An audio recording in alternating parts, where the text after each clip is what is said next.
Raise your hand, you have seen a brand get cancelled in social media. It's almost like every day there is a one brand into that hot seat. So the question is about what is behind all this social media backlash and how business can protect themselves getting into that really tough spot. Let's dive into this online brand reputation and how to handle this situation and what business can learn from it.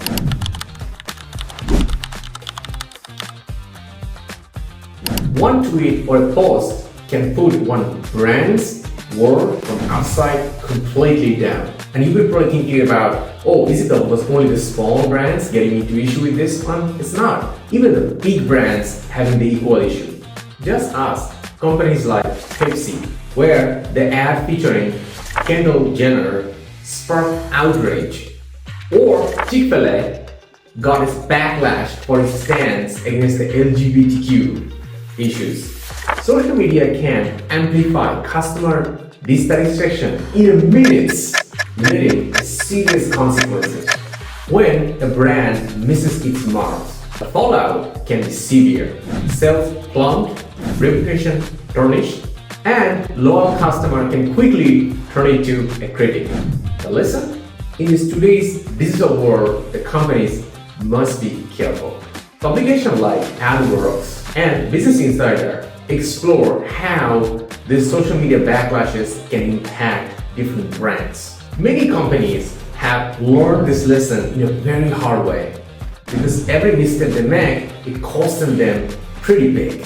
However, there are some brands use these moments to turn it into their big opportunities, taking their chances to engage with their audiences and solve those challenges directly. But let's not forget about the fans. So one group of customers will stay as a loyal fan, will always behind the brands and line up for their support. But the another group of customers will quickly turn it into a critic and posting their dissatisfaction online. So all this situation doing one thing, keeping the marketer on their toes.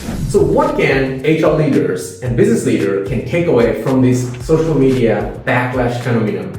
So here are the top 3 insights which I identified for myself. Number 1, insight: foster a culture of accountability. Companies must own their mistakes. That means all the workforce, leaders, executives should own their mistakes as well too. So the companies and brands who continuously always own their mistakes and take corrective actions, that relays back a great level of message to the whole workforce. But here's the other way. If the leaders and the executives are being well trained to take the responsibility and own their product and services, to put their commitment up front, so they can also bring a company to the same position too. It's almost like a factor. Like if we want to get the output right, we need to focus on the input right as well too. So like an example, a responsible executives leaders who has a great level of ownerships will produce a great level of ownership decisions, which will outcome a great level of product and services with ownerships which will satisfy the customers. Second takeaway is about encourage open dialogue. Create spaces for employees to voice out their opinion.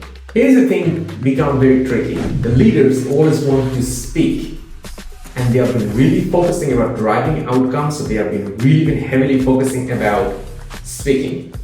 But now, it's all come about, but also require back to is about listening as well too. The leader need to train themselves to listen. But here's the thing, they don't want to train themselves. And that's the point the HR need to come forward and really provide the right related skill set, tools, facilities where the leader can understand they need to improve their listening ability, process what the employee are saying. On the other side, the HR also need to train the workforces so they can express their disagreement or agreement in a proper manner, which will not lead to better level of disengagement and a fight between the different groups in the organization.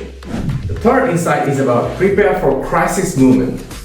We can always look for a beautiful green future, but in business, things can go upside down at any moment when things can social media and all this digital space. So how can we really handle it? So to handle this one is about we need to train our different level of our workforce. We have executives, we have manager, we have senior executive. We need to provide them the right training and right coaching and right facilitation so they are always ready for it. They always should have a backup plan. Of course, in a business, we say this one, our business strategy should be always getting it done. But end of the day, we always need to make sure that there is a place for us to ensure that we don't fall out of the mountain and completely destroy our business. So that creates a situation that we must have to have a crisis management plan. In this social media age, the brand must be proactive and attentive to its audience. Building a culture of accountability and communication can give a great level of advantage to handle this world where things can go wrong at any time. Want to stay ahead in terms of brand management? Hit the subscribe button right now and you will receive the next valuable case to take your journey forward.